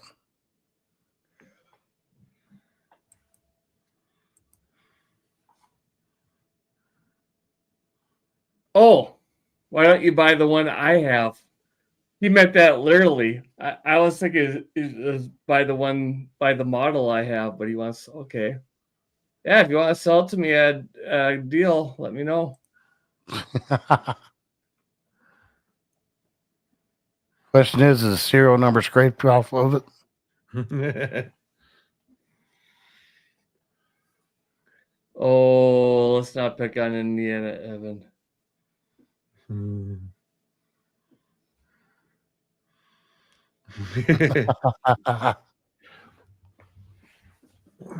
All right. All right, Evan, buddy, we'll work out a deal because that thing looks like it's right up my alley. You guys want to be pick up P25 system? Yeah. Yeah, is it dented like another Shane 7300? And I don't mind if it has a few battle scars. That's cool. Yeah, Evan, I'll talk to you in the Discord. Maybe we can work a deal. All right, somebody's sharing something cool. What's going on? All right, so if you want to go really cheap, buy a couple SDRs. Right. That was what I was want to segue into because I could. You get your RTL SDRs. New Electric makes them too. They're the same exact internals, but just different form factors. Sure. This one's thinner, but these New Electrics you can fit in two USB hubs closer together. So what you can do is put a couple of these into a USB hub. Put as many as you want. Use a software such as SDR Trunk, and it will use the scanners and change the frequencies according to how many SDRs you got plugged into it, and it will decode P25 phase 1, phase 2. It'll do AM, FM, all the regular stuff. And all right, so if I'm picking up what you're laying down, I could have, like you have there, I could have this USB stick with a bunch of SDR sticks plugged into it. You'll need at least two. Yeah. I found you can use one, but it's slower because every so often, when you're the scanner has to go back to the control station to pick up the control signals. So if you have one, it can sit on the control station, and the other one can scan. Right. And if you got two, this one can scan half the band, the other one can scan the other band. Sure. So you could have it set up pretty much plug and play, and it figures all that out for you. So you put a couple of them. You could have two scanning one band that's pretty active, and then a third one scanning a separate band that's not as many things or what have you, right? You know what I'm saying? Like I could be scanning, have one set up to be scanning basically 2 meters, which would have, all your local stuff. I could have another one that could be scanning a few frequencies for a different band completely. If you're doing analog, all you need is one. Mm-hmm. The multiple comes in for the digital systems. Sure, because it's more data coming through at once, right? Yeah. So you can do all that with but the more you put in to your hub and connect to the computer, and you want to use a hub because these actually draw a fair amount of power. Mm-hmm. So this is a powered hub. So I plug this hub in, and I get 3 amps on each USB port, which is plenty. Sure. Okay. Sure. Now, and that was the other thing where we're talking about buying a unit scanner, but with SDR, you can do a lot of stuff. With a little dongle like that, can you do a decent scanner on say like a Raspberry Pi? Or is that too much horsepower for one of those little buggers? I have only scanned. It does well with ASDB. Right. Picking up, but that's sitting on one channel and picking up multiple signals. Sure. I have not done a Raspberry Pi scanner before. Okay. Just But curious. the Raspberry Pi 5 should have plenty of horsepower for that. Because the Raspberry Pi has plenty of horsepower behind it.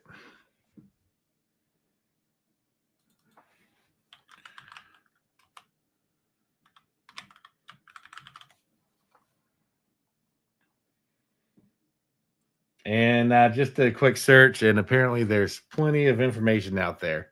So this might be a good project to try out and come back and talk about.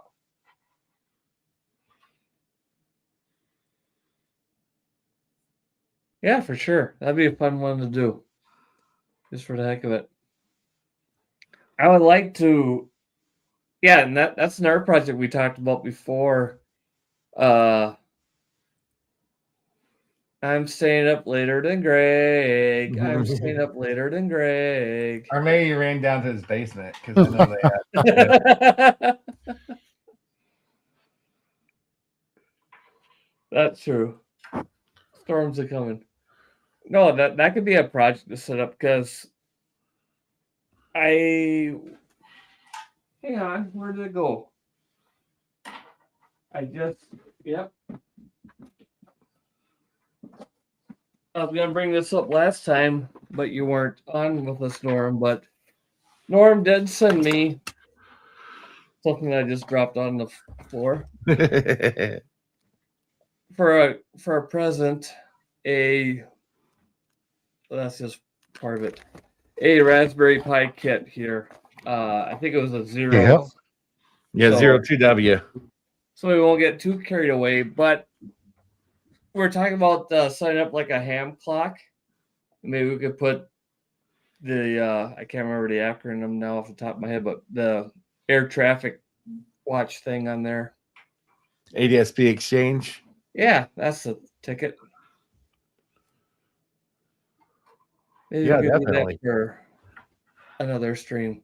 So all right, so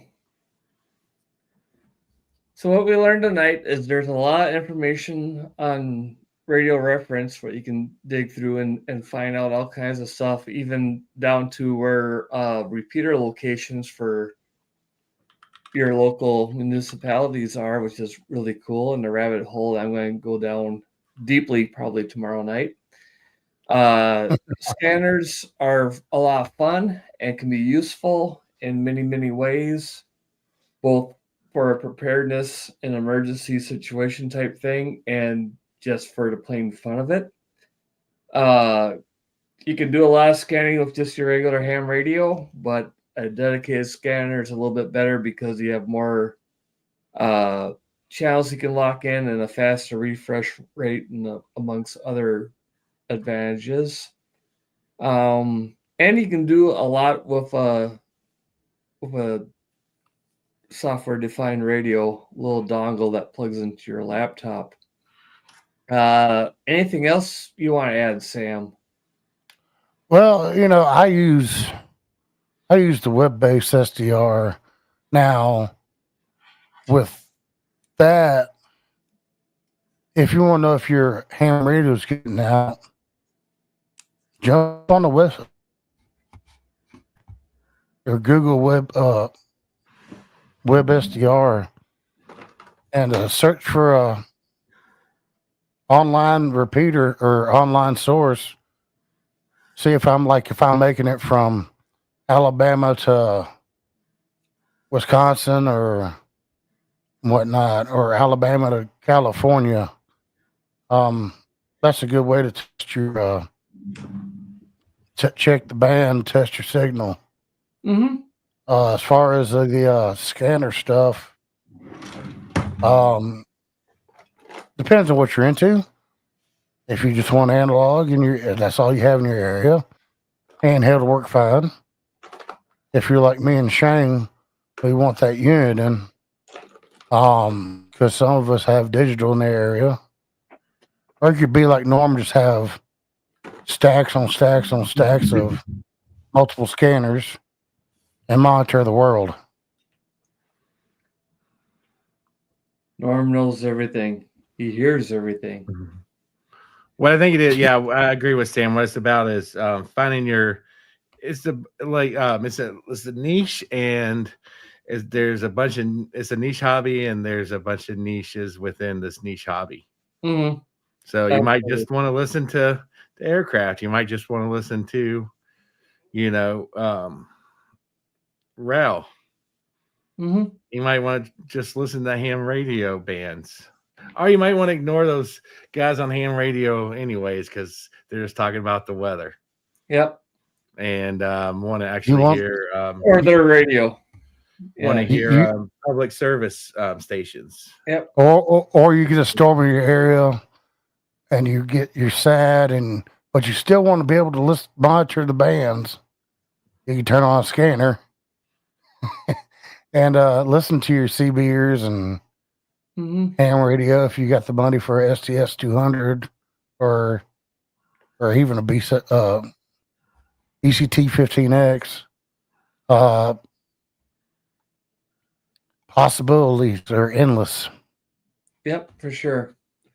And then to go back to the preparedness and emergency situation angle of it, not to take away from just plain being fun as the hobby of being able to listen in, but there's a lot of information you can gain by listening to the right frequencies, and not just the ones that you think of off the top of your head, far as any emergency or in a preparedness situation, whether it's a simple blackout, or what was that siren that I heard, what's going on with that, or larger scale things such as a large weather event, whether it's a tornado, hurricane, ice storm, blizzard, or social unrest, riots, collapse of whatever. Listening in on different frequencies can give you a lot of information. Obviously, we go to police, what they're doing, but you can learn a lot, like we were saying, from like a couple circles outside of that, far as if you can't listen to police because they're encrypted, a lot of times EMS is not, so you can tell if EMS is, especially if there's a situation of police, a lot of times they'll call in EMS to stage at an area near, if you hear a bunch of sirens and you go through your scanner, you can't hear what the police are saying, but your dispatch say EMS, law enforcement is asking you to stage an area of 300 Elm Street. Well, guess what? Something's going down at 300 Elm Street. So you can learn a lot from a second source versus the encrypted source. Mm-hmm. And then, mostly for natural disasters or failures to our grid, a lot of things that Norm brought up, rail, you can learn from that. Gas, utilities, a lot of that, you'll learn a lot. So just being able to listen to what's going around you will give you a lot of information, help you be prepared for any situation, and it's a fun hobby and you can learn from it. So I don't know. Is there anything else anyone else to add? No, I think we covered it all. And I think we may need to revisit this because there's so much to talk about. Oh yeah, for sure. This could be a reoccurring series. Definitely, I'm interested in getting more into SDR and stuff like that. The aviation side of thing fascinates me. And holy shit, we just crossed 2 hours exactly now, and we stayed on topic the whole time. Big job, guys. Oh yeah, definitely. There's a lot to talk about on this. So very cool. Yeah, I gotta head on to the office bright and early tomorrow, so we'll wrap things up. I'll kick it around the horn. I'll start with Sam. What do you got planned for coming up? You going to do anything fun, exciting? No, No, I'm a dud. I don't do anything. I watch YouTube, you play watch on YouTube, Discord. but you also do a little bit of behind the scenes promoting, or not promoting, but the production on another live stream. Want to talk about that at all? Yeah, you can, whenever he's live streaming, guy from, 40 miles east of downtown Los Angeles. His name is Greg with 2 G's. His call sign is Kilo 6 Echo Golf Golf. And, I usually play around on his live streams. Not on camera, just voice. Mm-hmm. I'm in the background. But, yeah, we have a good time. Try to make contact. He try to make contacts from just around the world or whatever. And yeah, that's pretty much about it as far as other live streams. Mm-hmm. I don't catch that as often as I should, but it is a fun live stream. If you like a good old fashioned ham radio, let's just play around and make some contacts and Uh, talk in the and, chat. and He's it's got not a about him. He has everybody help him out with what he's doing on the computer. If he's got a problem, somebody's in the chat. We all help each other out. yep. It's our show. It's not his show. Yep. Very much. That's an excellent point. He's a great dude. Norm, shacking off. You and Greg got the channel.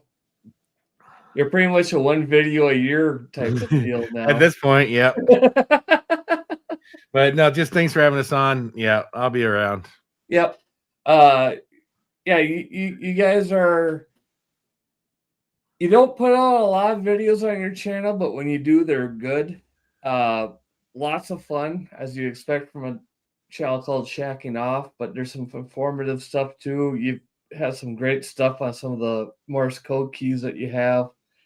But you two are kind of regulars on the HamTube live stream circuit. I mean, you pop it in on a lot of them. A lot of times with Kyle and his ham radio trivia, and he's on hiatus for that for a while. So you guys have, with his blessing, have taken that on. I saw you did that was it last week or the week before? A couple weeks ago, yeah. A couple of weeks ago. We'll be doing that for the next few months till Kyle's schedule frees up. So yep. yeah, And you'll see ham radio trivia on our channel. Yep, and you guys are doing a great job. I know I helped you. We had a little dress rehearsal where we got things set up. So if you're familiar with Kyle, Alpha Zero Zulu's trivia live streams where he uses Kahoots. Norman Gregg got it set up, and it has the same look and feel as Kyle's. Made a point to make it as seamless as possible. So if you're into it, it's always a good time. I was too busy last week or the week before, but next week I'll put it right here. I will provide the questions for a segment, so it'll be fun. And if you'll have me on, I'll be on. So all right, looking yeah, forward to that, and hopefully you guys keep at it. Looks like April 18th. All right, I'll put that on my calendar. I'll give you the questions by April 17th. How's that? April 16th will work. All right, we'll be around that time. Yeah, for sure. I already got half of them done for you, bud. Right. And for me, what was I gonna say about me? I think next month, I don't know what I'm doing as far as any regular, pre-recorded, produced content. Things are extremely hectic for me right now. But I already have the idea of next month. Let's do Meshtastic. I know I've done some Meshtastic videos before on my channel, and they were kind of well received. You guys know from Discord and other places that I'm kind of a fan of it. So I got an idea of doing a video of kind of going over a few. Well, we already did like a 101 type. This is Meshtastic. I think that's like the very first one. But I'm gonna go through some of the nodes I have, what I like about them, what I don't like about them, kind of help out anybody that wants to get into it, what to look at. I know some of you have nodes, so we can get together and kind of show the pros and cons of different models. I'm thinking more of not your base station, but the smaller ones that you would take with you. Like this one I have here still in the box. Yeah. Left it blurry on purpose because we'll do an unboxing on that at one point. But kind of do show what we have, what we like about, what we don't, and maybe that will help out people that are a little curious about Meshtastic, and they go on and see all these different options for nodes, and they can help decide which one's right for them. So that'll be kind of the idea. Yeah. Other than that, I'm out of gas. Should we call it a night, boys? Let's call it a night. It's been a great show. Look forward to the next one. Hell yeah. And 4 of us stuck it out to the very end, which is amazing. Hey. Thanks, everybody. I think we had a pretty good audience earlier on, but yeah, very few stick it out to the very end. I totally understand. I'm in the same boat. So thank you all, and we'll see you next time. We'll hit the big red button. 7-3 all. 73.